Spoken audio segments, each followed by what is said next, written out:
saying, the world was ruled by four immensely powerful spirits named Earth, Water, Air, and Fire. During the beginning of time, these spirits decided that the planet they formed needed inhabitants, thus leading them to create biologically advanced living beings known as plants and animals. Within years, planet Earth was composed of vibrantly green forests, crystal water, breathable air, and diverse species. Superficially, the world looked as if it could not be functioning more smoothly, but in reality, conflict was waging between the spirits. The source of quarrel was a long grudge held by the fire spirit. He, unlike his godly peers, did not receive a part of the earth to personally watch over. The water spirit laid claim to the blue liquid that covered much of the planet. The air laid claim to all the other parts, named the planetary object after himself. The fire spirit felt that he should at least be given control of a spherical inferno called the sun. But the controller of Earth insisted that all four spirits should oversee it equally, for it was too powerful for one ruler. With frustration reaching a boiling point, the fire spirit, knowing that his power was inferior to his counterparts, traveled down the Earth's surface, seeking help from the other animals. Once he arrived, the being without his own domain to watch over quickly gathered all the living things that could walk or fly and asked them for a favor.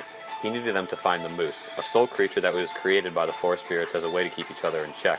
If one of the all-powerful beings ever became corrupt with power, a spirit could find the moose and combine their power with his, forming something that could defeat anything. First to answer to the fire spirit's request was a turtle. A slow-moving animal felt that the moose would be located at the very top of the world, near the North Pole. An eagle, hearing this, took to the skies to look. Another creature, a beaver, spoke up and advised that the moose may be located in the southern forest.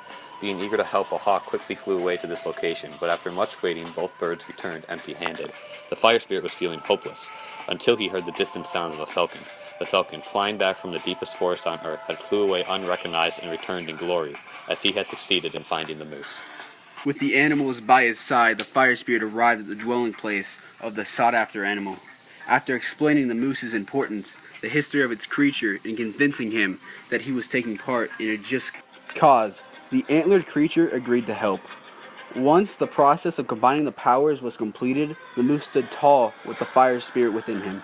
The two fused beings traveled to get to the earth spirit and threaten his existence, demanding a domain for the fire spirit to control. When the controller of Earth refused, seemingly caught up to his own hubris, the moose, being the creature, attacked.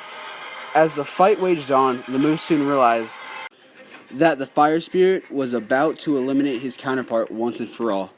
And not wanting to have his hands be responsible for the death, that he could have a ripple effect of consequences, he separated himself from the chaos and convinced the fire spirit to end the battle.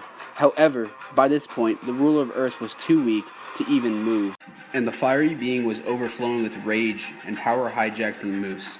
He flew away and headed towards the direction of the sun. Having arrived at the burning ball of light, the fire spirit claimed it as his and began to scorch the earth, air, and water with beams of heat, waiting revenge for the unfair treatment. The moose, seeing all of this, recruited the water and air spirits and fused powers, knowing it was only a way to cease the madness.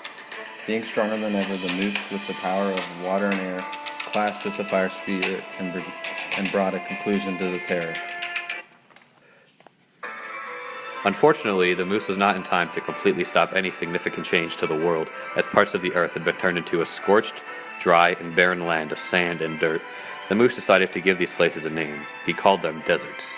The four spirits, all being greatly weakened and tired, agreed with the moose's term and decided to relinquish their control. They had seen what absolute power did to one another, and chose to let nature run its course on its own, one day giving way to the development of the first human beings.